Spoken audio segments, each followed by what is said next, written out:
Imagine this for a second. You are walking down a crowded, bustling street, your mind completely consumed by the endless, high-stakes demands of your billion-dollar empire, when suddenly, a small boy bumps right into your legs. You look down, mildly annoyed and ready to brush it off. But the moment you make eye contact, your breath completely catches in your throat. Staring back at you, with overwhelming innocence, are the exact same eyes you see in the mirror every single morning. Now, imagine discovering that this 5-year-old child is actually your son, born from a woman who vanished into thin air exactly 5 years ago. How would you react if the past you thought was buried suddenly stared right back at you? Have you ever wondered what it takes for someone to completely erase their existence and run away from everything they know? We have all heard tales of a secret pregnancy, but the reality of carrying such a monumental burden alone is something few can truly comprehend. When a powerful, untouchable billionaire CEO crosses paths with a woman whose life is about to be turned upside down, the consequences are bound to be explosive. But what drives a mother to choose a life of shadows over a life of limitless luxury? What makes a woman look at the man who could give her child the world and decide that running away is the absolute only safe option? The psychology behind a hidden identity and a secret family is complex, thrilling, and deeply heartbreaking. Stay with me until the end of this video, because we are going to dive deep into one of the most intense and emotionally charged stories you have ever heard. We are peeling back the layers of a dramatic romance that defies all logic, exploring the devastating sacrifices made in the name of love and protection. This isn't just another predictable story about temporary passion. It is a raw exploration of fear, intense power dynamics, and the absolute unstoppable force of destiny. What you are about to discover might surprise you, because the line between the ultimate betrayal and the ultimate maternal sacrifice is much thinner than you think. Think about the immense emotional weight of an unexpected twist like this. The man has spent half a decade building impenetrable walls of ice around his heart, turning himself into a ruthless corporate machine. He genuinely believes he is in total control of his universe. But in a single, fleeting second, a completely random collision on a busy city sidewalk, every single ounce of that carefully crafted control shatters into a million pieces. The emotional reunion between a father who never even knew he was a father and a little boy looking for a hero is one of the most powerful emotional triggers we can ever experience. It forces us to ask ourselves, can a night of reckless choices truly be erased by the passage of time? Or does destiny have a beautifully twisted way of collecting its debts? To truly understand the sheer impact of this heart-stopping moment, to comprehend why the sudden appearance of this boy is a catalyst for an absolute emotional earthquake, we have to rewind the clock. We cannot just look at the child and the shock on the father's face.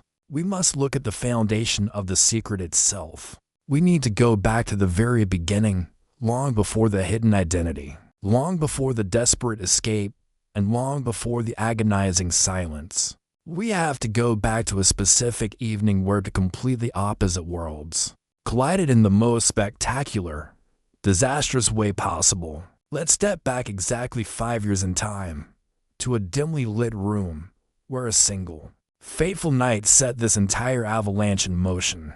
But before we open the door to the room and uncover the exact moment their destinies were sealed forever, I want to take a brief pause to have a real, sincere conversation with you, because stories like this filled with impossible choices, agonizing sacrifices, and truths that simply cannot stay hidden always strike a very deep chord within us. They make us question our own boundaries and exactly how far we would go to protect the ones we love. If this topic makes sense to you, leave a comment down below telling me what has touched you the most about this situation so far. Do you think that, in her shoes, you would have had the courage to abandon everything and run away? Or do you think keeping the secret was a mistake from the very beginning? I read and replied to as many messages as I can, because honestly, your participation here is what makes this channel grow and reach more people with this kind of deeply emotional content. When you take a single second to like this video and subscribe to the channel, you aren't just supporting my work. You are joining an incredible community of people who love exploring these intense human experiences together. Now, hold on to those thoughts and brace yourself, because we need to step back inside the dimly lit room, back to the exact night where the billionaire's cold, calculated world and her vulnerable reality violently collided. Now I want to go even deeper into this matter, peeling back the layers of a single night that changed absolutely everything. A night that, in the grand scheme of things, seemed utterly insignificant until destiny decided to weave its twisted threads. We have to understand the fundamental shift that happens when two completely different paths are forced to intersect. When we talk about a secret this massive, we aren't just talking about a hidden fact. We are talking about a cascade of reactions that fundamentally alters the human spirit. The transformation that a single event can ignite is terrifyingly beautiful, but only when you look at it from the perspective of time. But that specific night, that night was pure chaos masked as elegance and luxury. Imagine, if you will, the kind of corporate gala that feels more like a masquerade of power than a celebration. This wasn't just any party. It was the apex of high-stakes networking, a place where multi-million-dollar deals were casually struck between sips of vintage champagne. And in the center of it all, commanding the room without even saying a word, was our CEO, the man the world saw as completely untouchable. For the sake of this journey, we'll call him Alexander. Alexander didn't just walk into a room. He occupied it. He possessed the kind of chilling, calculated mindset that regarded human emotion as a variable to be managed, a potential weakness in a highly competitive market. His world was built on binary decisions, gain or loss, success or failure. But beneath the diamond-hard facade was a man perhaps more isolated than he would ever admit to himself or anyone else. He was at the absolute top, yes, but the air is incredibly thin up there, and the silence is deafening. He was bored by the predictability of the admiration he received, cynically navigating the shallow compliments and eager business proposals thrown his way. For Alexander, it was just another evening of navigating the chess pieces, completely unaware that the entire board was about to be flipped upside down. Contrast that with her, our protagonist. We need to really feel the depth of her vulnerability that evening to understand the sheer, overwhelming impact of what was about to unfold. She wasn't part of the world. She was the definition of an outsider, perhaps a young waitress hired for the event, or maybe the quiet assistant of a demanding client, simply there to observe and stay out of the way. We'll call her Elora. Elora was navigating a truly difficult season in her life.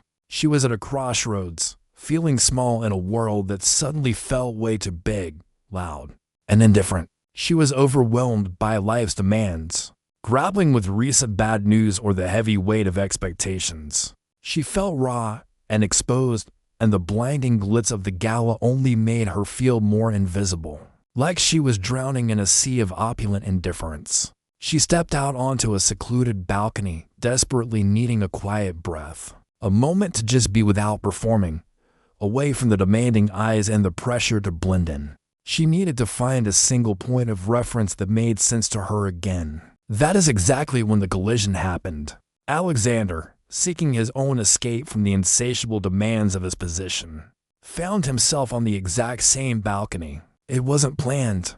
It was the furthest thing from their conscious decisions. It was a silent convergence of two needs. In any other circumstance, a man like him would barely register a woman like her. But at that specific second, on that specific balcony, away from the masks they both were indoors, something crackled.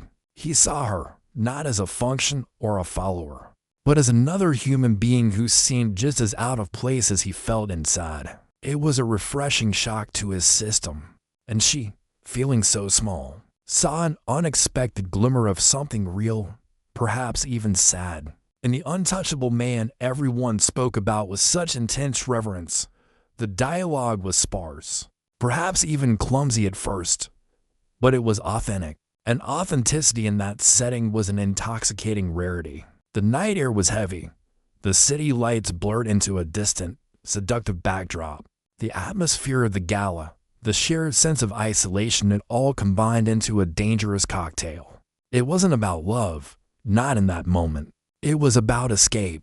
It was about connection when they both felt so profoundly alone in a crowded room. It was a powerful, reckless moment of drop guards. The magnitude of the impending decisions didn't cross their minds, because they weren't making decisions in that traditional, logical sense. They were letting themselves be carried by a current much larger than themselves. Their mentalities were temporarily overridden by a primal need for closeness, for a fleeting comfort. We are so used to seeing the polished outcomes of success and the clean lines of predictable stories, that the behind-the-scenes reality of a single, fateful choice often seems unbelievable.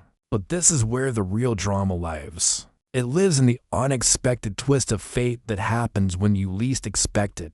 It was the absolute contrast of their worlds, the terrifying gap between his power and her helplessness, that created the intense electrical storm of that encounter.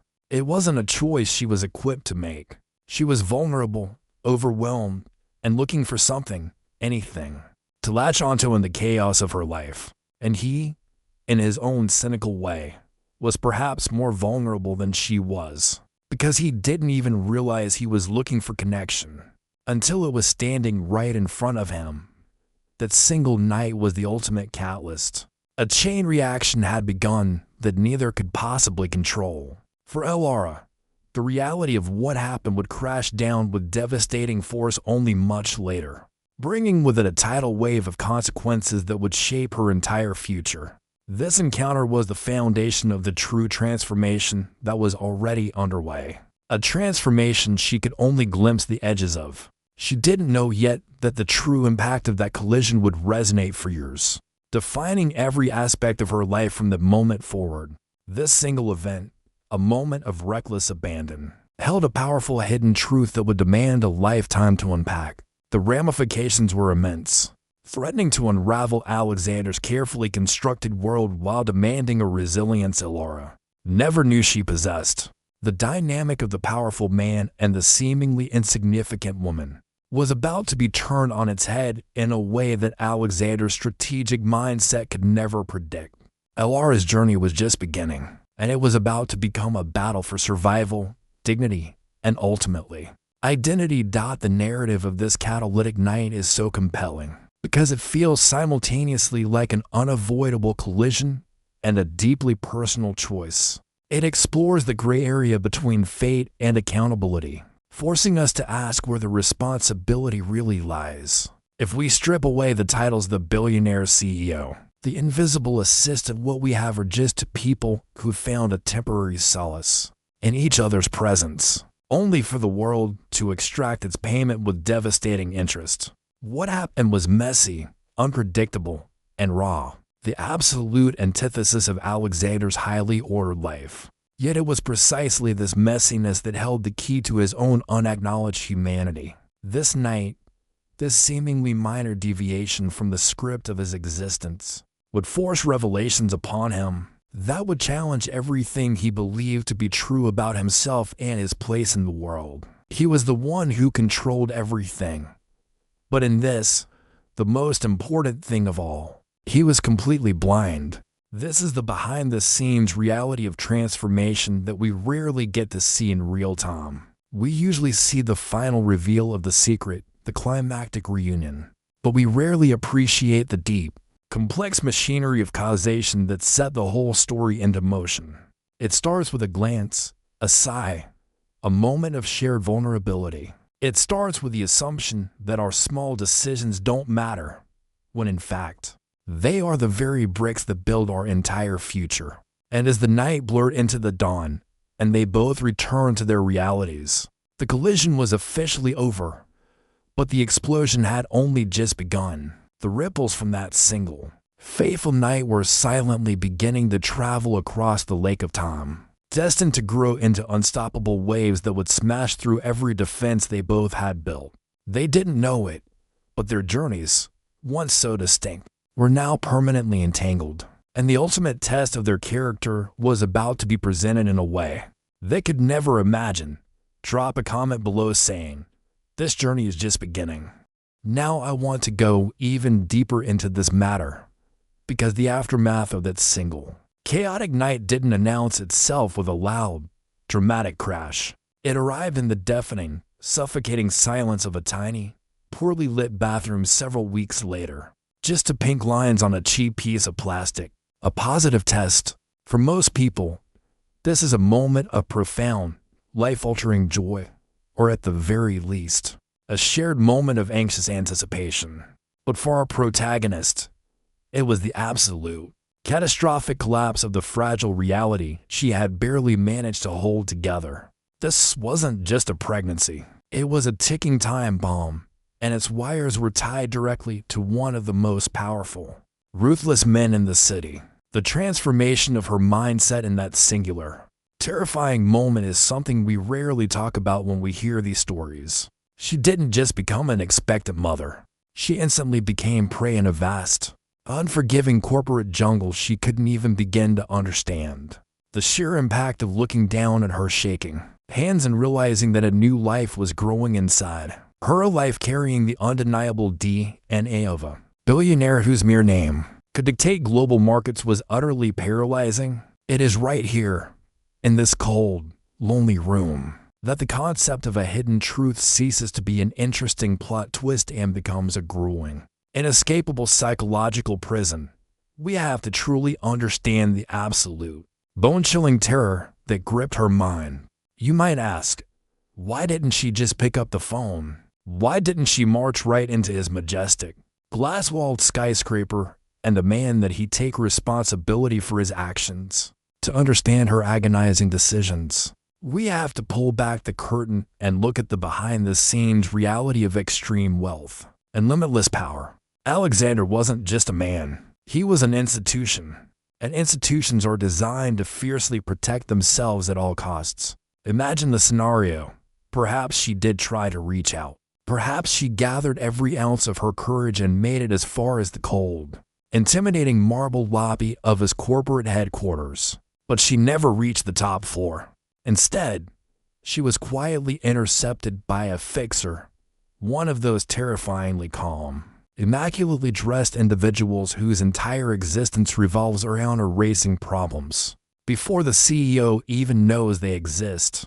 Imagine the chilling revelations delivered in a hushed, perfectly even tone in a dark corner of that lobby. If you try to claim this child belongs to him, you will be utterly crushed. We have the most aggressive lawyers on earth on retainer. We will drag your name through the mud. We will prove you are unstable, and you will never, ever see your baby again. The threat doesn't even need to be physically violent to be entirely soul-crushing. The power imbalance was so impossibly severe that seeking justice felt exactly like walking willingly into her own execution. In that moment, her mindset violently shifted from a faint glimmer of hope to pure, unadulterated, desperate survival.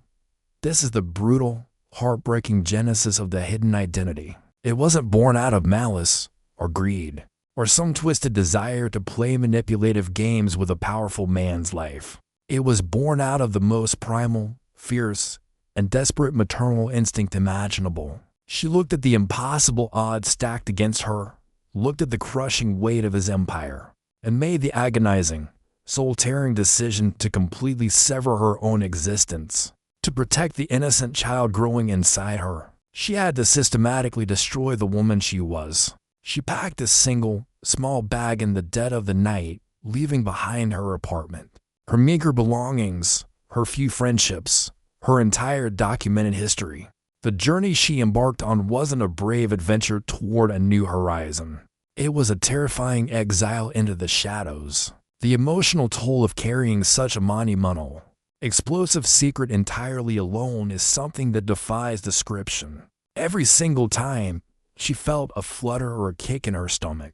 It was a beautiful miracle intertwined with a dark reminder of the man she was frantically running from. Every doctor's appointment she attended under a carefully fabricated fake name. Every time She had to nervously look over her shoulder on a crowded street. The anxiety gnawed violently at her soul. She was painstakingly building a massive fortress of lies to protect her baby, but she was the only one permanently trapped inside it. When we take a step back and examine the true impact of this kind of absolute isolation, we begin to realize the breathtaking, terrifying magnitude of her sacrifice. She willingly gave up her fundamental right to be supported, her right to be held and comforted when she was paralyzed by fear, her right to share the heavy burden of impending parenthood. She surrendered it all to guarantee her child's safety from a cold, calculating world that viewed people as disposable assets and liabilities to be neutralized.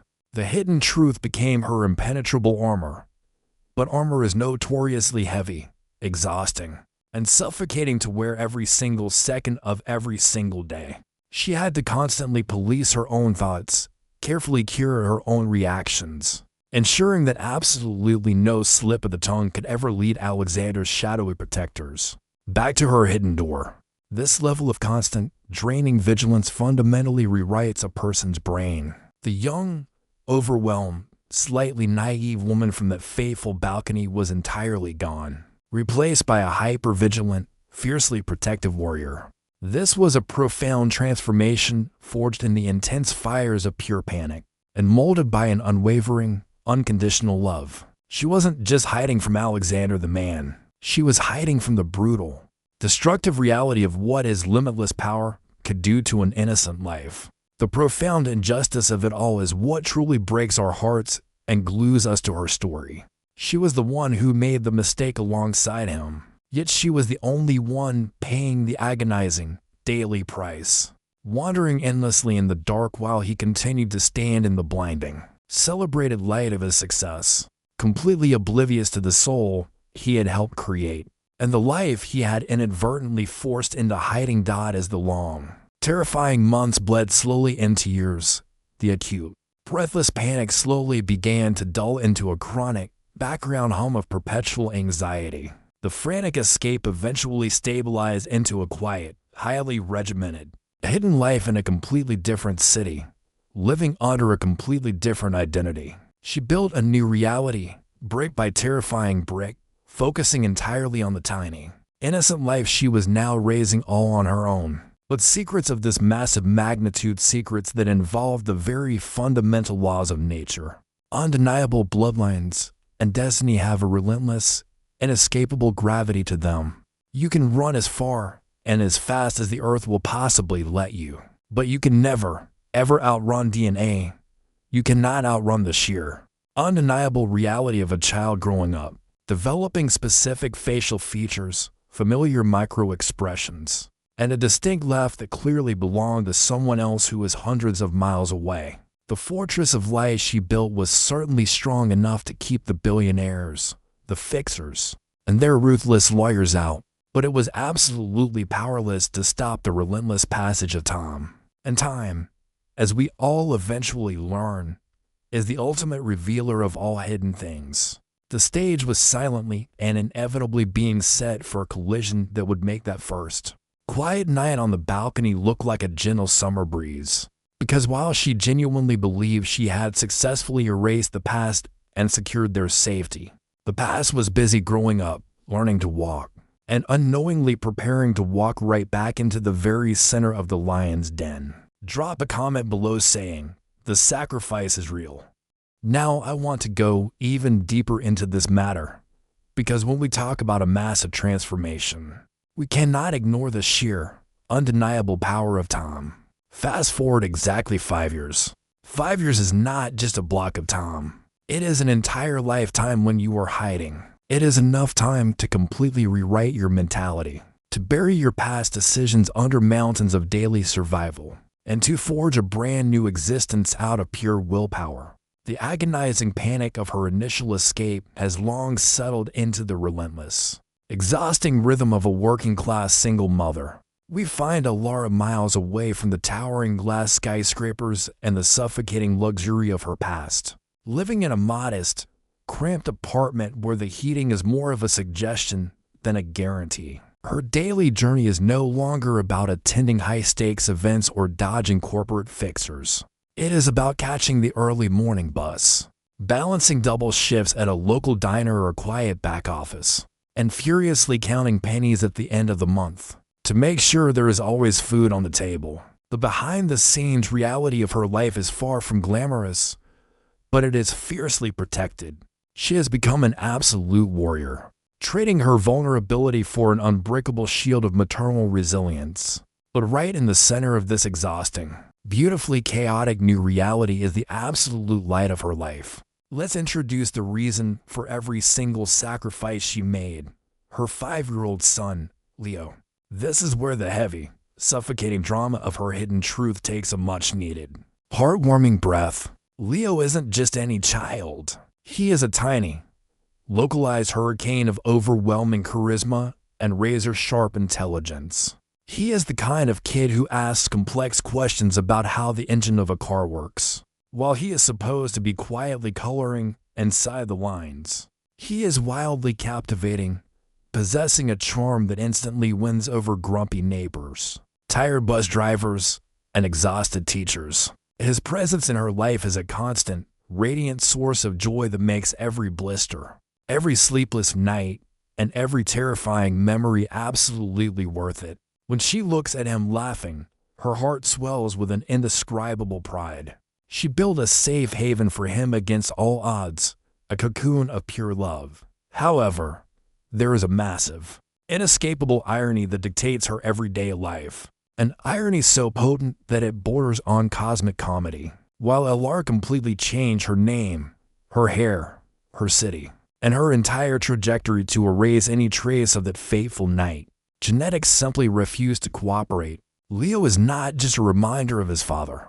He is an exact, undeniable carbon copy. I am not just talking about having the same eye color or a similar nose. I am talking about an uncanny, almost frightening replication of the Billionaire's CEO compacted into a 40-pound, 5-year-old body. The impact of this daily revelation is both hilarious and completely terrifying for Heir. Imagine the sheer absurdity of the situation. Heir is trying to feed him cheap, store-brand macaroni and cheese, and little Leo looks at the bowl, furrows his brow in the exact same intimidating, analytical way Alexander used to look at a flawed quarterly financial report, and politely pushes the bowl away, as if demanding a better culinary proposal. When he plays with his building blocks, he doesn't just stack them randomly like a normal toddler. He aggressively organizes them by color, size, and structural integrity, essentially managing a tiny construction empire on the living room rug. If another kid takes his toy at the playground, Leo doesn't throw a tantrum. He simply crosses his arms, fixes the kid with an icy, unblinking stare that could freeze water, and negotiates the return of his property with the terrifying calm of a seasoned corporate shark. The assertive mentality of a high-powered executive is somehow hardwired into this small child, who has never even seen the inside of a boardroom. For the audience, watching this dynamic unfold is an absolute delight. It is a brilliant, tender breather that makes us fall deeply in love with Leo's character. We laugh as we watch Heir desperately try to explain to his preschool teacher why her son insists on drafting verbal contracts before trading his snacks at lunch. It adds a layer of profound warmth and levity to a story that started in such dark, terrifying shadows. But for Heir, these hilarious quirks are also a daily, walking heart attack.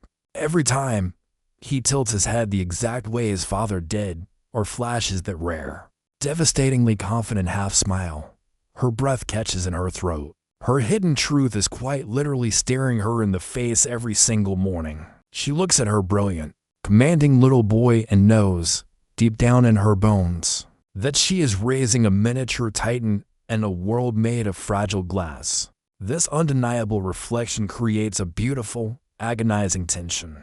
Her entire journey over the last 5 years has been dedicated to keeping them invisible, to ensuring that the destructive power of Alexander's world never touches her son. Yet, the very essence of that world is already inside him, permanently coded into his DNA. It makes us realize that while our conscious decisions can alter our geography and our names, they can never fully overwrite the fundamental truth of who we are and where we come from. The deeper we look at their peaceful, chaotic, funny little life together, the more we feel the invisible clock ticking loudly in the background.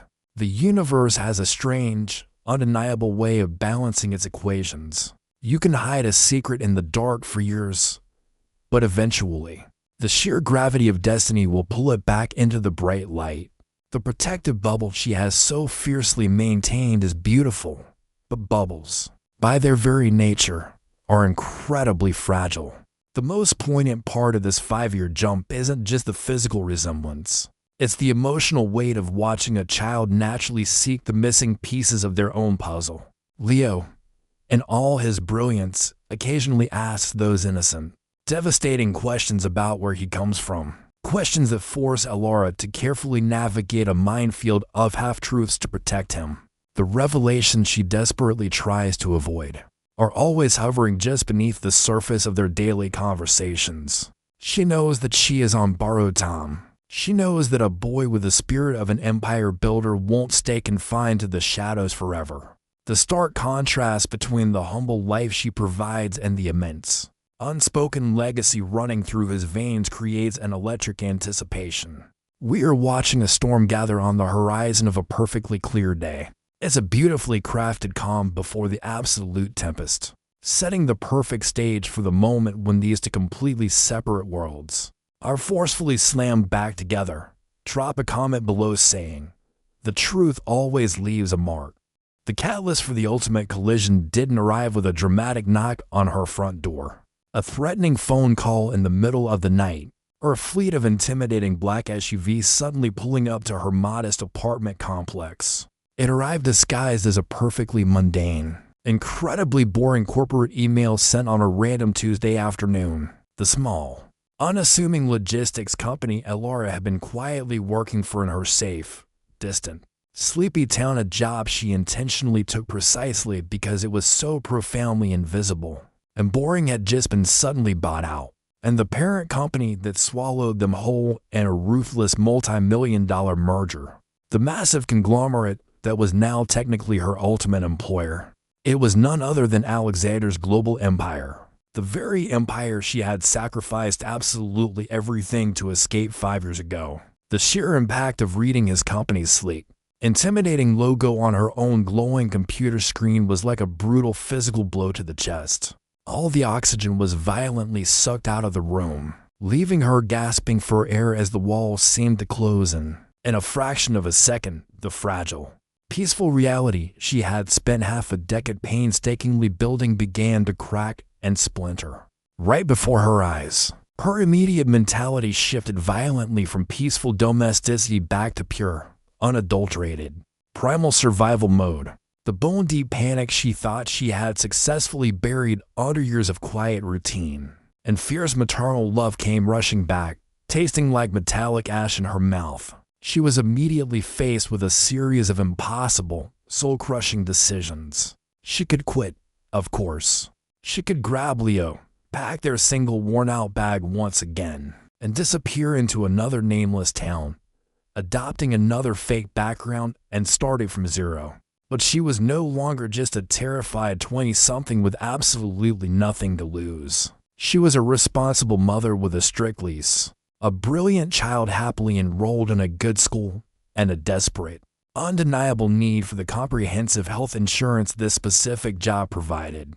Running again meant uprooting Leo's entire little life, destroying his hard-won stability, and plunging them both back into the terrifying abyss of absolute poverty. She was completely trapped in a beautifully designed corporate cage. The hidden truth she had carried completely alone for so long suddenly felt like a massive iron anchor dragging her straight down into the darkest, deepest end of the ocean. The corporate buyout came with a mandatory, week-long integration and training summit for all newly acquired mid-level managers. The location of this mandatory summit, the main corporate headquarters, his building, the very same towering, intimidating fortress of reflective glass and cold steel that she had fled from under the cover of Darkness all those years ago. The journey back to that sprawling metropolis was a waking, agonizing nightmare. Every single mile closer felt like the air inside the train was getting progressively thinner and heavier, suffocating her slowly. She left little Leo safely behind with a trusted, elderly neighbor, a temporary separation that gnawed viciously at her soul, filling her with irrational guilt but bringing a child who was the exact, undeniable miniature clone of the billionaire CEO right into the absolute center of his empire. Was a catastrophic risk she simply could not take. Walking into that colossal, cavernous lobby on Monday morning, the sheer scale of his power and influence was absolutely paralyzing.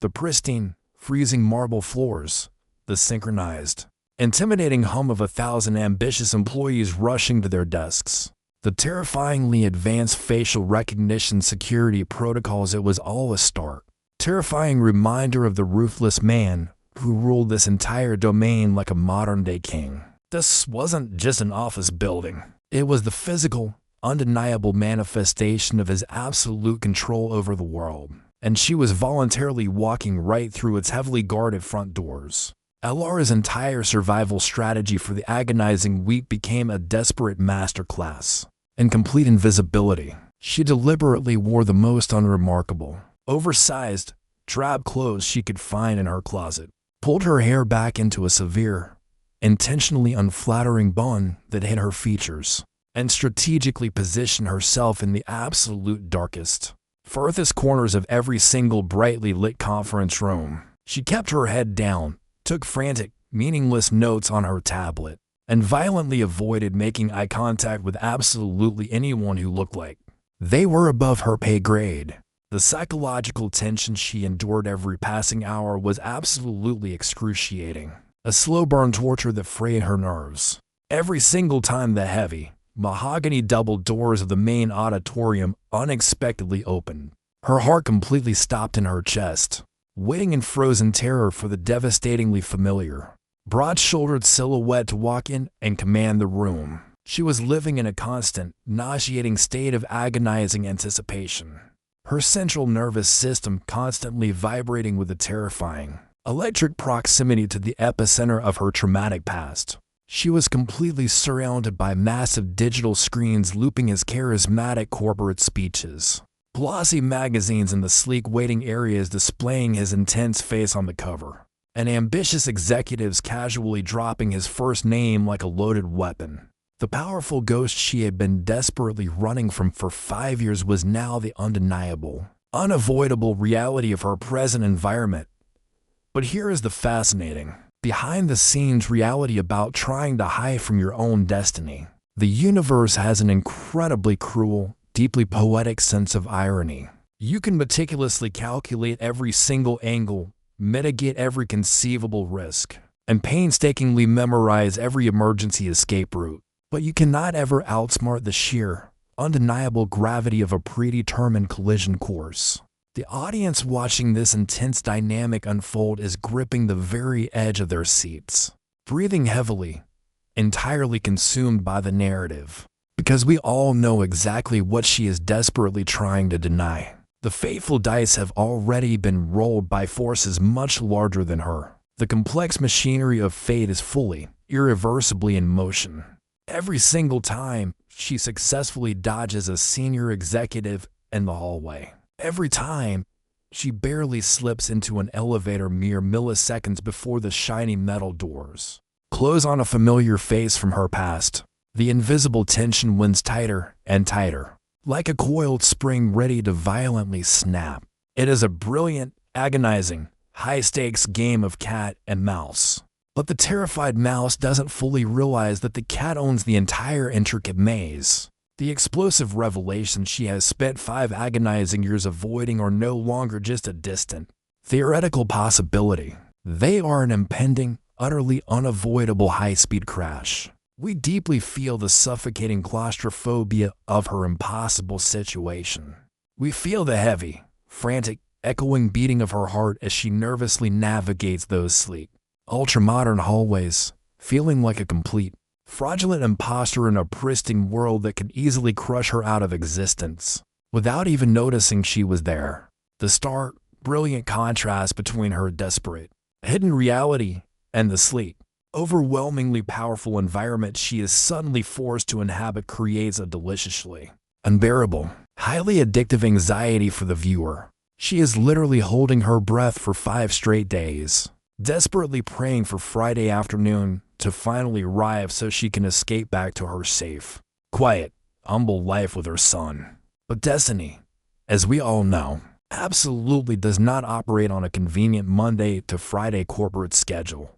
It waits silently for the exact, perfectly devastating moment when you finally let your guard down, when you think you might just actually make it out alive, and then it aggressively pulls the entire rug right out from under your feet.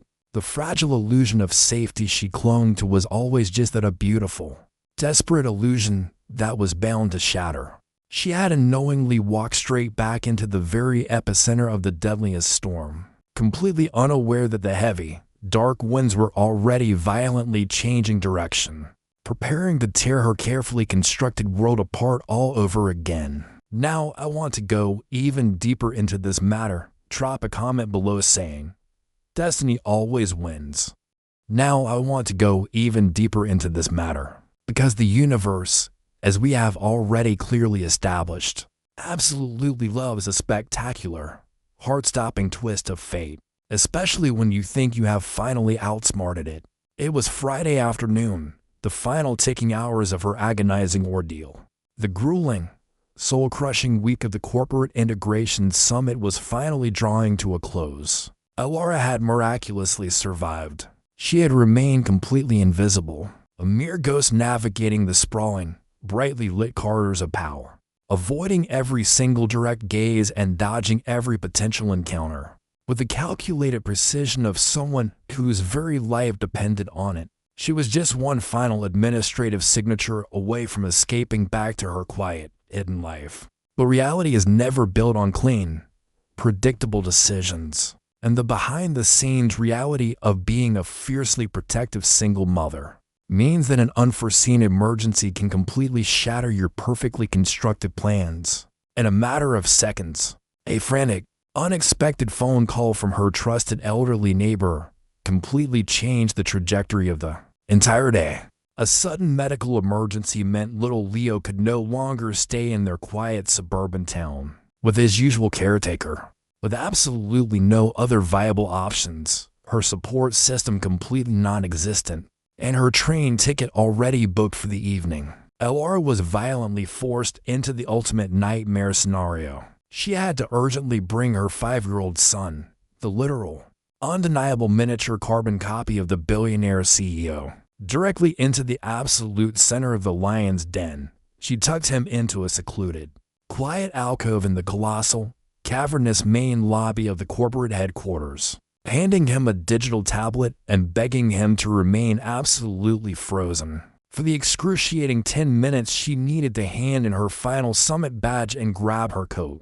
It was a calculated risk born of pure, unadulterated desperation, a temporary patch in a deeply flawed system.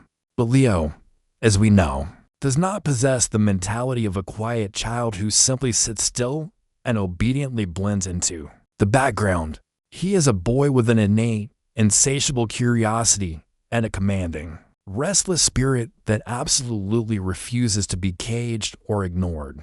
The monumental scale of the executive lobby, the cascading indoor waterfalls, the towering, abstract digital art installations, the sleek, highly reflective marble floors was far too intoxicating for his sharp, inquisitive mind to ignore. He wandered just a few feet away from his designated safe zone, thoroughly captivated by a massive architectural model of the city, displayed on a sleek glass podium. And it was in this exact, unprotected, highly vulnerable moment that the undeniable gravity of destiny finally took over the steering wheel. Striding purposefully and aggressively across the very same expanse of marble was Alexander himself. The billionaire CEO was in his absolute element, his sheer presence dictating the frantic, nervous rhythm of the entire building. He was surrounded by a tense entourage of senior executives, his brilliant mind rapidly processing high-level corporate strategies. and anticipating the global impact of his latest multi-billion-dollar international acquisition. He was a man entirely disconnected from the trivial, messy, emotional realities of normal human life, functioning exclusively on a plane of pure, ruthless efficiency. And then, it happened. The collision was entirely physical and completely unexpected. Alexander, looking down at a complex, color-coded financial report on his assistant's tablet, didn't even see the small boy step directly into his rapid path until it was entirely too late. Leo bumped hard against the CEO's impeccably tailored, ridiculously expensive suit, the sudden impact causing the little boy to stumble backward and drop his favorite toy car. On the hard floor, the entire lobby seemed to collectively gasp and freeze in sheer, unadulterated terror. The executives held their breath, fully expecting Alexander to unleash a cold, terrifying reprimand that would echo through the building. Alexander stopped, frowned deeply, a harsh line of intense annoyance creasing his forehead as he prepared to dismiss the careless child and the negligent parents who let him wander. But the very second he looked down, the entire atmosphere in the room fundamentally, irreparably changed. He didn't see a crying, intimidated toddler shrinking back in fear, waiting for an apology. Instead, he found himself staring directly into a pair of icy, fiercely intelligent eyes that mirrored his exact own gaze with a terrifying, breathtaking precision.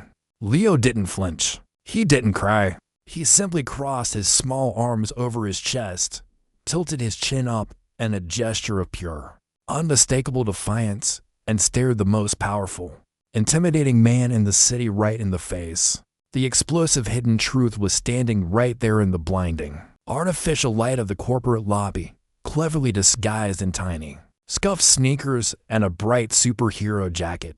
Yet Alexander's highly analytical brain couldn't rationally process what he was actually seeing. All he knew was that a sudden, violent jolt of electricity shot straight through his chest, anchoring him to the floor. It was an instant, completely unexplainable magnetic connection that entirely bypassed all of his logical, corporate defenses. The transformation in Alexander's cold demeanor was breathtaking to witness. The untouchable, feared titan of industry slowly crouched down, completely ignoring the horrified gasps of his important entourage, bringing himself exactly to eye level with the 5-year-old boy. "You're standing in my way," Alexander said, his voice completely dropping its usual sharp, authoritative edge, replaced by a strange, almost amused, deeply resonant curiosity. Leo, completely unfazed by the immense, suffocating power radiating from the tall man in front of him, calmly stood his ground. He didn't blink. He replied, "You weren't looking where you were walking. You bumped into me. So technically, you should be the one saying sorry." The sheer audacity of the response, delivered with the exact same calculating, emotionally detached cadence that Alexander used to destroy rivals in his boardroom negotiations, struck the CEO like a lightning bolt. A rare, genuine smile, a real, unguarded, boyish smile that his terrified employees hadn't seen in over half a decade, broke across Alexander's handsome face. He was utterly, powerlessly captivated.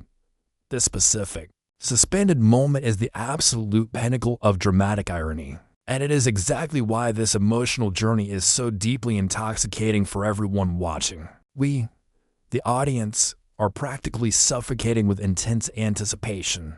We know the monumental, world-shattering secret that is currently hiding in plain sight. We are watching a father and a son, two unstoppable forces of nature forged from the exact same, unyielding steel, interact and challenge each other for the very first time without the CEO having the slightest clue about the undeniable blood that binds them together. It is an excruciatingly beautiful, high-stakes psychological dance. We see Alexander, a man who has spent 5 agonizing years building an impenetrable, freezing fortress around his heart, instinctively softening, reaching out his large hand to gently pass the dropped toy back to the boy, feeling a profound, inexplicable sense of deep familiarity that he absolutely cannot articulate or quantify. He feels an invisible, heavy string pulling at his very soul, a powerful, primal paternal instinct that he has spent his entire adult life aggressively suppressing. He is looking right at his own living legacy, his own flesh and blood, engaging in a fascinating battle of wits with the only person in the entire world who is naturally equipped to look him in the eye and challenge him. The tension is dialed up to an unbearable, agonizing maximum. Every single passing second they spend looking into each other's identical eyes is a second closer to the entire explosive house of cards, collapsing under the massive weight of its own deception. We are practically screaming at the screen, our hearts pounding heavily in our chests, entirely consumed by the pure, electric chemistry of the scene unfolding before our eyes. The psychological impact of watching this isolated, powerful man unknowingly embrace the very child his empire was designed to aggressively protect him against is profoundly moving. It strips away all the corporate armor, all the wealth, all the superficial status, leaving just a man and a boy recognizing a shared, undeniable soul. It forces us to question everything we know about the unseen forces that guide our lives. Alexander tilts his head slightly to the left, his sharp eyes intensely studying the boy's fiercely independent posture, the familiar stubborn set of his jaw, the arrogant yet undeniably charming way he holds himself. The CEO softly asks the one loaded, inevitable question that is guaranteed to shatter LR's carefully constructed world forever. Where are your parents, little man? Who do you belong to? The invisible, ticking clock finally strikes midnight. The agonizing, 5-year wait is officially over.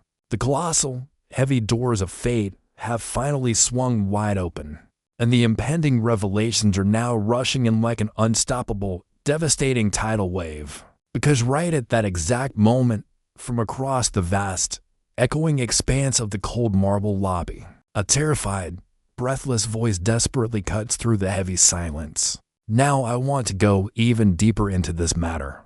Drop a comment below saying, the ultimate confrontation is here. Leo. The voice sliced through the heavy, perfectly conditioned air of the colossal corporate lobby like a desperate, shattering siren. Alexander slowly stood up from his crouched position, his imposing 6-foot-plus frame uncoiling with a terrifying, predatory grace. He turned his intense gaze away from the fascinating, defiant little boy and looked directly toward the source of that frantic, breathless sound. Sprinting recklessly across the pristine, highly reflective marble floor was a woman entirely consumed by sheer, unadulterated panic. She was wearing an oversized, drab gray blazer that completely swallowed her frame, her hair hastily pulled back in a severe, messy knot, her tense posture screaming of someone desperately trying to remain completely invisible to the world. But as she frantically skidded to a halt, instinctively and aggressively throwing herself between the billionaire CEO and the 5-year-old boy, Alexander's breath hitched violently in his throat. He looked at her flushed, pale face, her wide, terrified eyes darting frantically around the room, and the entire world around them seemed to momentarily stop spinning on its axis. It had been 5 long, grueling, empty years. Her current appearance was a carefully constructed, deliberately boring armor of mediocrity, completely different from the vulnerable, breathtakingly authentic presence he remembered so vividly from the dimly lit balcony. But the fundamental, undeniable essence of a person cannot be entirely erased by a terrible wardrobe and a fake name tag. His highly analytical mind, famously trained to instantly recognize microscopic patterns and hidden variables in complex global markets, immediately went to work with terrifying speed.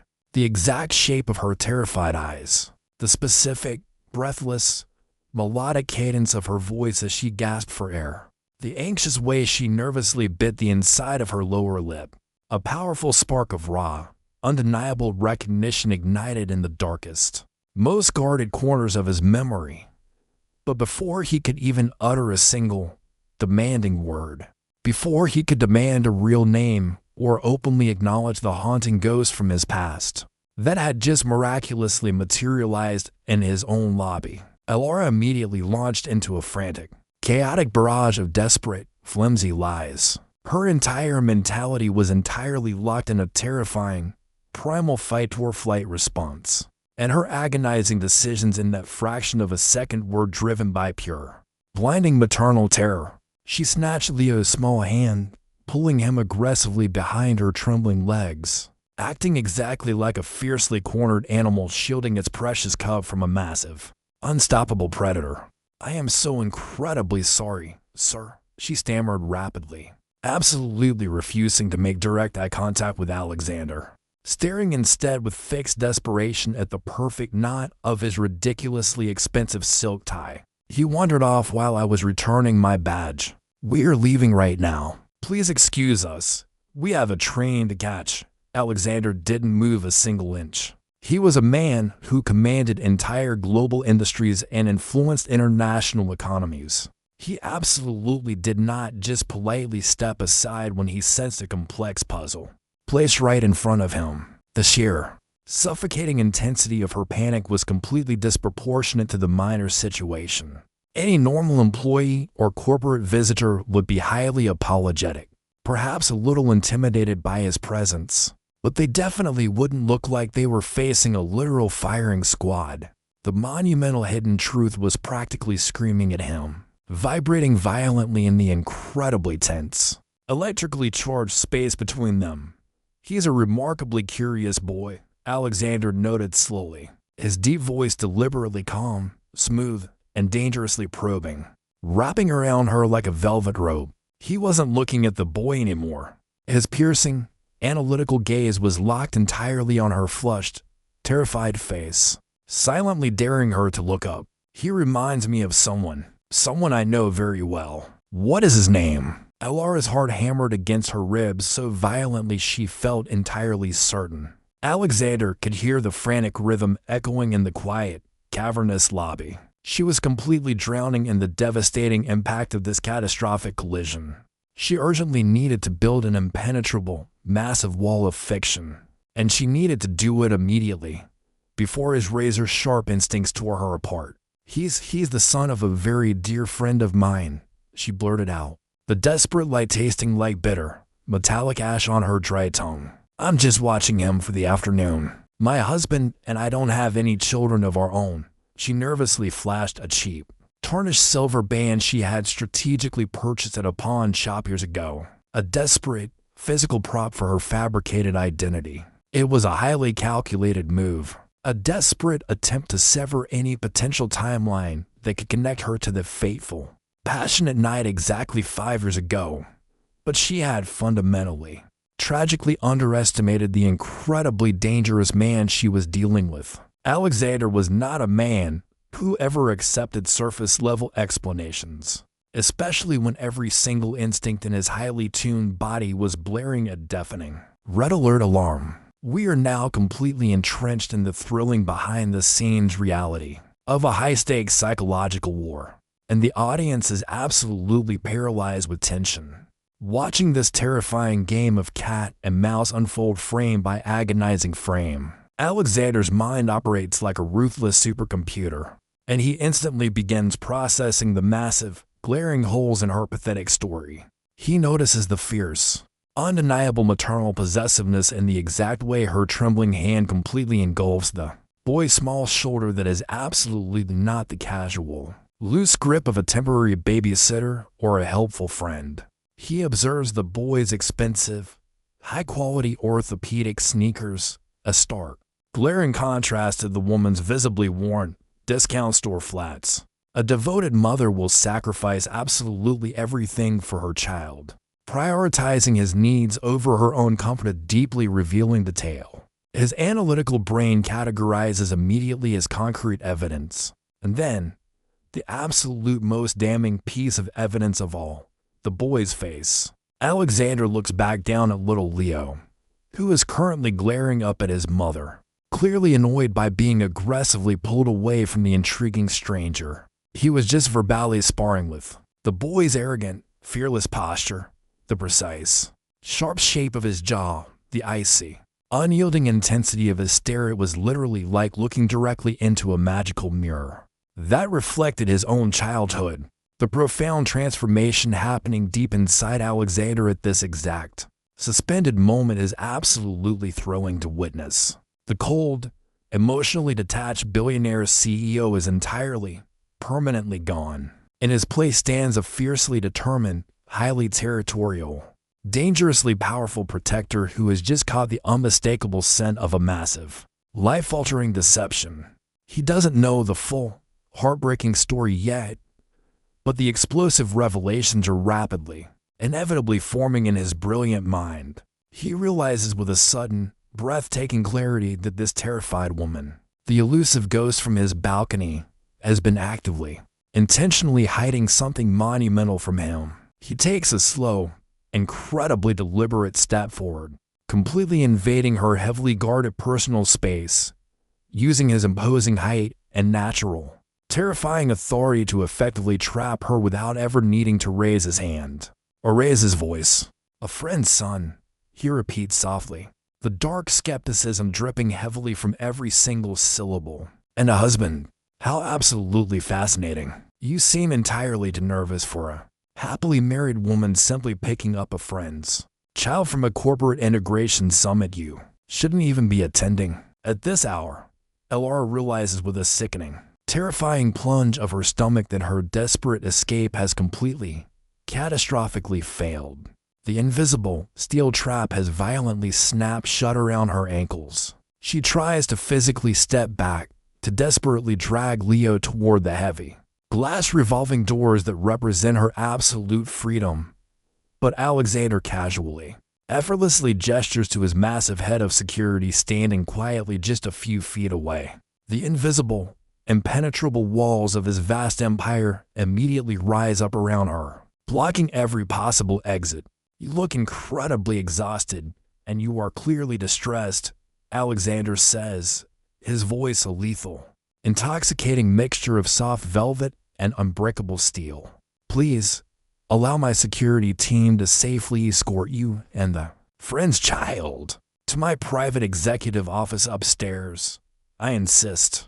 We can clear up this fascinating little misunderstanding in total comfort, away from prying eyes." It absolutely wasn't a polite request.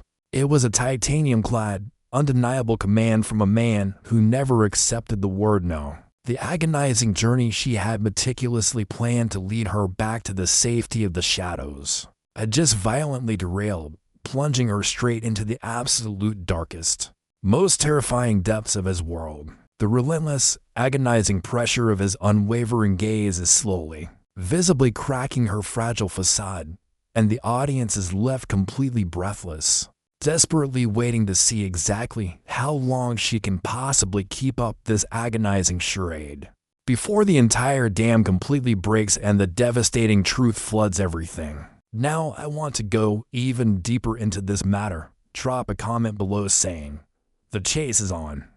The private elevator ride up to the penthouse executive office felt like an agonizing, slow-motion ascent to a guaranteed execution. The heavy, pressurized silence inside that sleek metal box was utterly deafening, broken only by the soft hum of the high-speed machinery and the frantic, echoing, terrifying thud of Elara's racing heart. Alexander stood completely rigid in the corner, a towering, unreadable monument of cold, calculated authority, while Elara clutched little Leo's small hand so tightly her knuckles were completely white. The behind-the-scenes reality of this terrifying, unavoidable journey was that the entire power dynamic had completely and irreparably shifted. She was no longer a brilliant, invisible ghost successfully hiding in the quiet shadows of a forgotten town. She was now a deeply vulnerable captive, violently dragged into the absolute center of the very fortress she had sacrificed absolutely everything to avoid.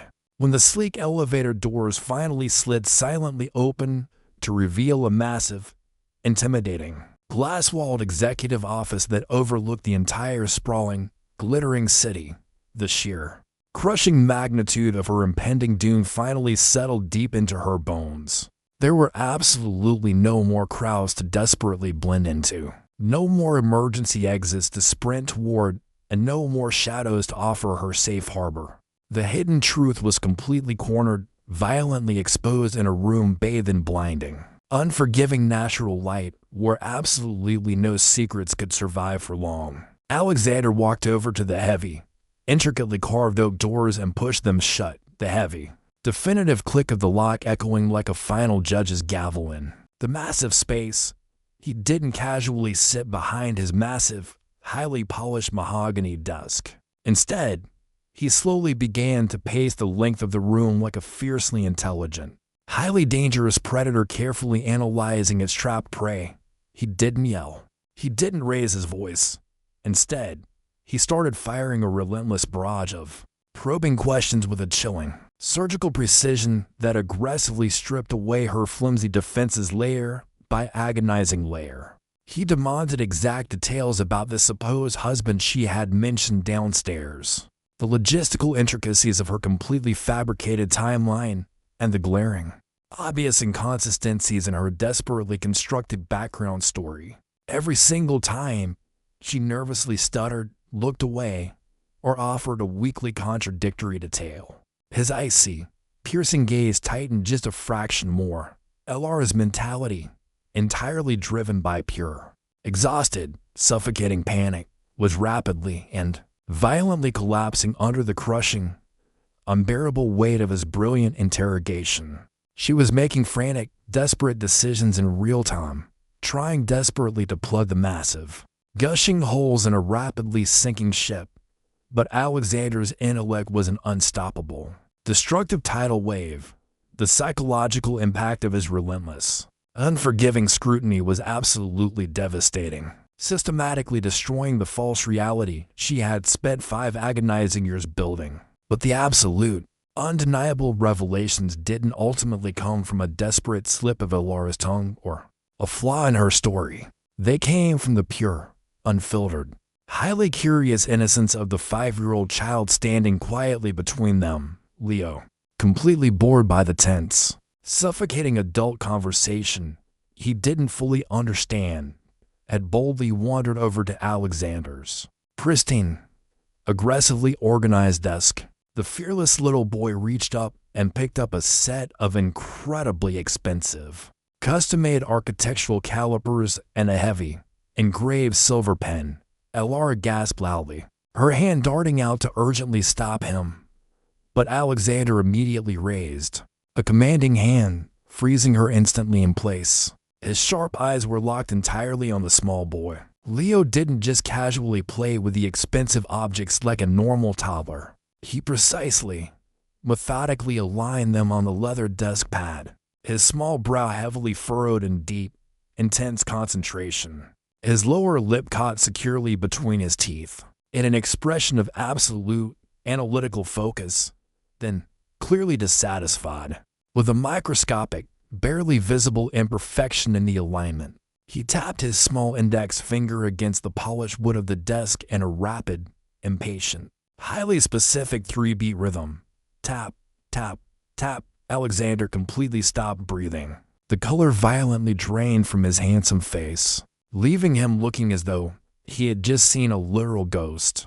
It was the exact same subconscious, highly specific gesture, the exact same expression of intense focus, the exact same impatient 3-beat rhythm that Alexander himself used during every single high-stakes, multi-billion-dollar board meeting. When his mind was rapidly processing complex data, it was a genetic, undeniable echo so unbelievably loud, so profoundly clear, that no fabricated story, no fake wedding ring, and no oversized, drab blazer could ever possibly silence it. The massive, heavy wall of the hidden truth didn't just crack, it violently, explosively shattered into a million irreparable pieces right there on the executive floor. "I could order a DNA test," Alexander whispered, his deep voice trembling, with a terrifying, chaotic mixture of absolute, breathtaking awe and rapidly rising, volcanic fury. "I can have my private medical team standing in this exact office in less than 5 minutes. But we both know exactly what those results will say, don't we?" He closed the vast distance between them into massive, aggressive strides, his imposing, powerful frame entirely overwhelming her smaller one, The calm, detached, heavily calculated CEO was completely, permanently gone, replaced by a raw, exposed man whose entire reality had just been violently ripped apart and stitched back together.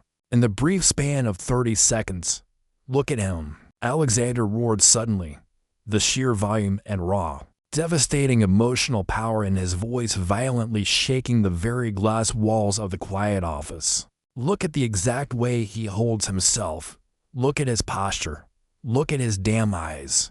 You look me in the face and expect me to believe this is the child of a friend."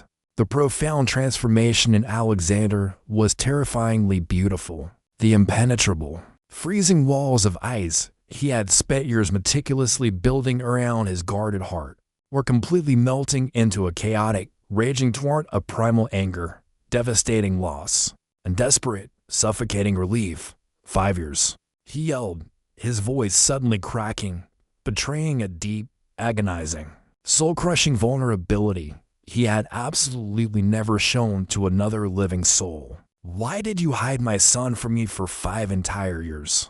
What gave you the absolute right to steal my own flesh and blood, to erase me from his life before it even began?" The sheer, overwhelming force of his visceral accusation completely broke the final, fragile, desperately woven thread holding Alara together. The heavy tears she had violently, aggressively suppressed for half a decade finally spilled over, hot, rapid, and entirely unstoppable, streaming down her pale, exhausted face. The long-awaited confrontation was an absolute, devastating catharsis for both of them. She wasn't just crying out of fear anymore. She was weeping from the sheer, bone-deep, crushing exhaustion of carrying the massive weight of the world entirely on her own shoulders for so long. "I did it to protect him from you," she screamed back, the raw, agonizing, bleeding truth finally tearing its way violently out of her throat. "I did it because your ruthless world actively destroys people. I did it because your shadowy people cornered me, because they explicitly threatened me, because they told me I would be utterly crushed and legally destroyed, and because I knew a man like you wouldn't understand how to genuinely love something that couldn't be manipulated, controlled, or bought." Her desperate words hit his chest like physical, heavy blows. The incredibly painful revelations violently exposing the toxic, destructive, poisonous reality of the massive empire he had built around himself. She completely poured out the sheer agony of her lonely journey, detailing the countless sleepless nights, the terrifying, impossible sacrifices, the empty bank accounts, and the constant, suffocating, paralyzing fear that had dictated every single second of her life. The blinding, righteous anger in the room slowly, painfully, and inevitably began to morph into a shared, devastating, heavy grief for the precious time they could never, ever get back. The air in the executive office was incredibly thick with unshed tears, heavy unspoken regrets, and the overwhelming, terrifying, beautiful reality that their highly divergent paths were now permanently, irrevocably bound together by the small, silent boy who was currently watching them both with wide, incredibly curious, highly intelligent eyes. This is the exact, explosive moment the audience has been desperately, breathlessly craving since the very first second of the video. It is the ultimate, climactic release of all that tightly coiled, unbearable tension, a beautifully chaotic collision of profound pain, undeniable love, and raw, messy human truth. We are actively witnessing the absolute, uncompromising destruction of their carefully constructed emotional facades, leaving to fiercely protective, deeply wounded parents standing completely exposed in the smoking wreckage of their complicated past, forced to finally confront the beautiful, challenging, living consequence of their fateful actions. Now I want to go even deeper into this matter. Drop a comment below saying, "The truth changes everything." Once the deafening echoes of that explosive, heart-wrenching confrontation finally began to fade into the heavy, mahogany-paneled walls of the executive penthouse, the absolute, paralyzing reality of their new existence slowly settled over the room like a thick blanket. The massive, suffocating fortress of the hidden truth had been entirely demolished, leaving nothing but raw, exposed nerves and the undeniable reality of a 5-year-old boy who was currently watching his parents with wide, incredibly perceptive eyes. This is the exact phase of the journey where the narrative shifts from high-stakes anxiety to a profound, beautiful emotional rebuilding, delivering that intense, heartwarming catharsis that we all desperately crave. The initial impact of the revelations was a violent earthquake, but what happens after the ground stops shaking is where the true, lasting magic of this story lies. We are no longer watching a terrified woman running from a ruthless corporate titan. We are witnessing the agonizingly beautiful, incredibly clumsy process of a fractured family attempting to piece itself together. Alexander, a man who had spent his entire adult life operating with a mentality of absolute control and emotional detachment, suddenly found himself navigating a terrifyingly unfamiliar landscape where multi-billion-dollar acquisitions meant absolutely nothing, and the simple, innocent question of a child meant absolutely everything. The behind-the-scenes reality of this transition is absolutely fascinating to watch, because the complete transformation of Alexander's icy character does not happen overnight. It is a slow, deeply vulnerable thawing of a frozen heart marked by awkward, incredibly endearing moments that completely subvert his intimidating billionaire persona. Imagine the sheer, delightful comedy and profound tenderness of watching this terrifyingly powerful CEO, a man who routinely makes grown executives tremble in fear. During board meetings suddenly completely out of his depth, we see the first real interactions between father and son, and they are hilarious. Beautiful clash of identical personalities. Alexander, trying to buy the boy's affection, attempts to give Leo ridiculously expensive, highly complex gifts, limited edition vintage model cars, custom-built robotic kits, and private tours of aerospace facilities. But Leo, possessing that exact same stubborn, analytical mindset as his father, completely ignores the expensive toys and instead demands to know the exact profit margins of Alexander's latest corporate merger, or insists on formally negotiating his designated bedtime, using a whiteboard and a series of complex logical arguments. The audience is absolutely captivated, watching with a collective, warm smile as the untouchable titan of industry is repeatedly, effortlessly outmaneuvered by a miniature, 40-pound version of himself. Alexander's rigid, corporate decisions are suddenly being dictated by the unpredictable whims of a kindergartner. We see him actively canceling high-level international video conferences, leaving rooms full of panicked investors on hold simply because Leo demanded his immediate assistance in building a structurally sound fortress out of sofa cushions. The cold, calculating billionaire is slowly, beautifully melting away, replaced by a fiercely devoted, completely obsessed father who looks at his son with a level of awe and reverence he has never felt for any material possession or business triumph. But this beautiful, heartwarming reconstruction is not just about adorable bonding moments over building blocks. It is about the profound, undeniable shift in Alexander's protective instincts. For 5 years, Elora had carried the agonizing burden of being the sole protector, enduring the crushing impact of poverty and fear to shield her son. Now, that immense burden is violently, aggressively shifted onto Alexander's broad shoulders, and he accepts it with a terrifying, absolute ferocity. The real test of his transformation comes when the external world, specifically his own elite, highly toxic, incredibly snobbish family, attempts to intervene. The hidden truth of Leo's existence inevitably leaks into the upper echelons of high society, and the reception is brutally cold.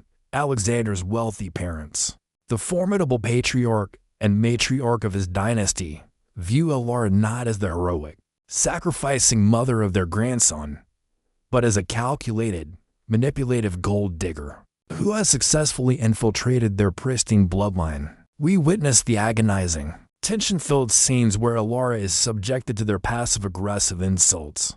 their whispered cruelties at opulent charity galas, and their outright demands for independent DNA tests, treating her like a hostile corporate takeover rather than a human being. They attempt to isolate the child, showering Leo with suffocating luxury while actively trying to erase Alara from the picture, assuming Alexander will naturally side with his wealth and his legacy. This is the exact moment the audience's emotional investment pays off with massive, triumphant dividends. Because Alexander does not hesitate. He does not try to diplomatically manage the situation or play both sides to maintain his family's public image. The protective, ruthless energy that made him a feared CEO is instantly weaponized to completely obliterate anyone who dares to disrespect the woman who sacrificed everything for his son. We get the incredibly satisfying cheer-out-loud moment where Alexander stands up in the middle of a suffocatingly formal family dinner, his presence radiating an absolute, chilling danger. He doesn't just offend Alara. He systematically, ruthlessly dismantles his own family's arrogance. He looks his powerful parents dead in the eye and coldly informs them that his entire empire, his wealth, and his legacy now belong entirely to Alara and Leo, and that if they ever speak a single disrespectful syllable to the mother of his child again, he will personally ensure their social and financial ruin. He wraps his arms securely, possessively around Alara's waist, a public, undeniable declaration of his loyalty, pulling her against his chest as an impenetrable shield against the toxicity of his own world. The psychological depth of the specific dynamic is what makes the story so incredibly addictive. It is the ultimate redemption arc. Alexander is finally taking responsibility for the chaotic, devastating ripple effects of that fateful night 5 years ago. He is using his immense power not to crush the vulnerable, but to elevate and fiercely protect them. Alara, who had spent half a decade desperately running from his shadow, slowly begins to realize that the very power she was so terrified of is now the absolute safest place in the entire world for her and her son. The emotional walls she built to survive begin to crumble, not from force, but from the consistent, undeniable proof of his devotion. She watches him gently tucking Leo into bed, his massive hand gently smoothing the boy's hair, his deep voice softly answering endless, curious questions until the boy finally falls asleep. She sees the absolute, terrifying sincerity in Alexander's eyes when he looks at her, silently asking for the forgiveness he knows he has not yet fully earned, but is entirely determined to fight for every single day for the rest of his life. This journey of healing, of learning to trust the very thing that broke you, is a complex, deeply moving exploration of human resilience and the unparalleled power of unconditional love.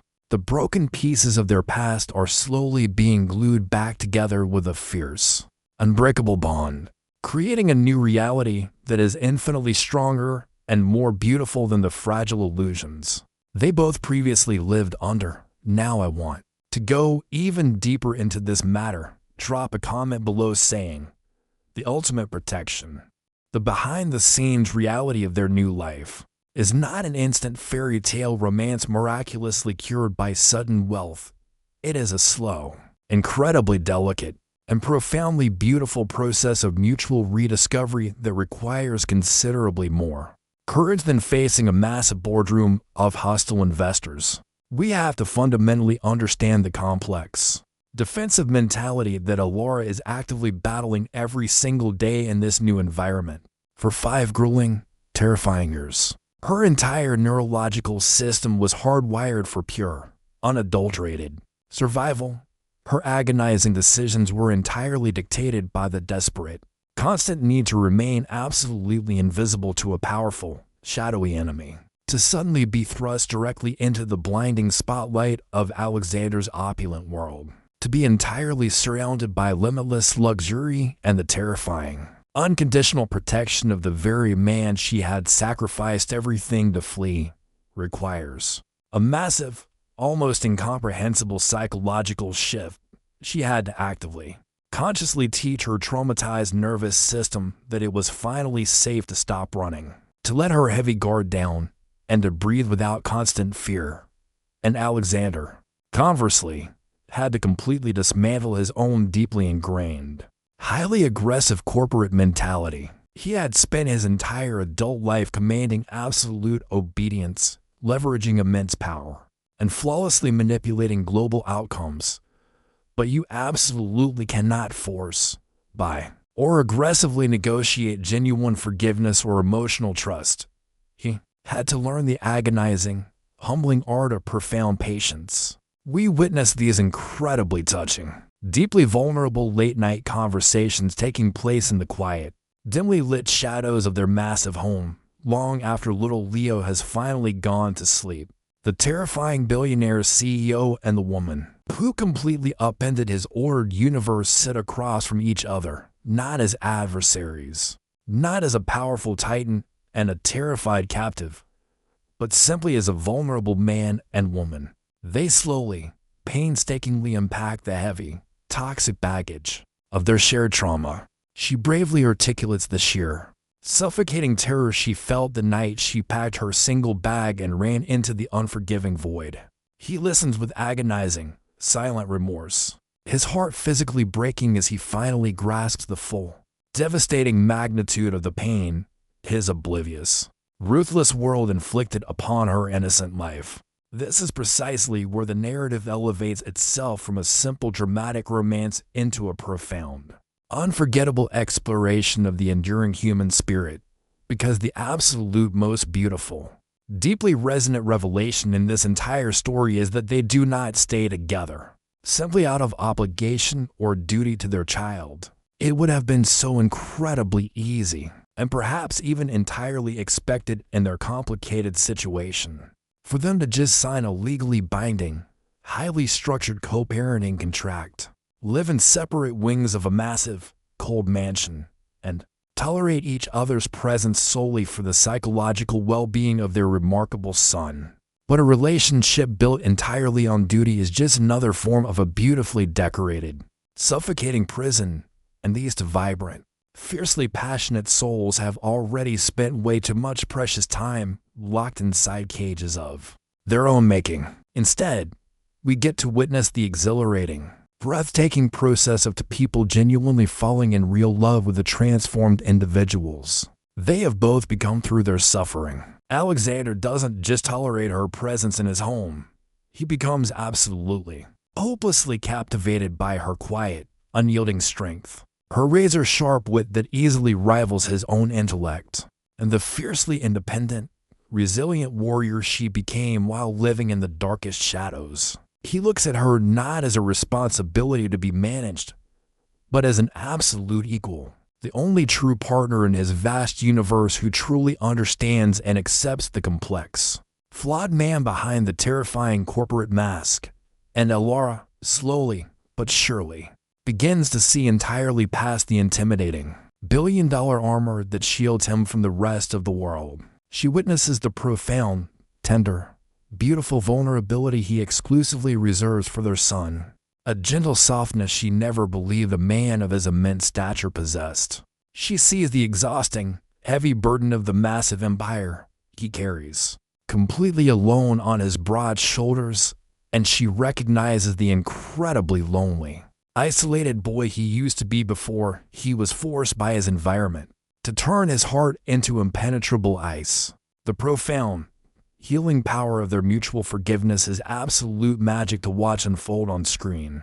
It is not a magical, instant eraser that completely wipes away the 5 years of agonizing pain, fear, and separation. Rather, it is a conscious, beautiful, brave daily choice to stop punishing each other for the desperate mistakes of their complicated past. The explosive revelations that initially threatened to completely destroy them and burn their lives to the ground have ultimately become the unbreakable, solid foundation upon which they are actively building their new, shared reality.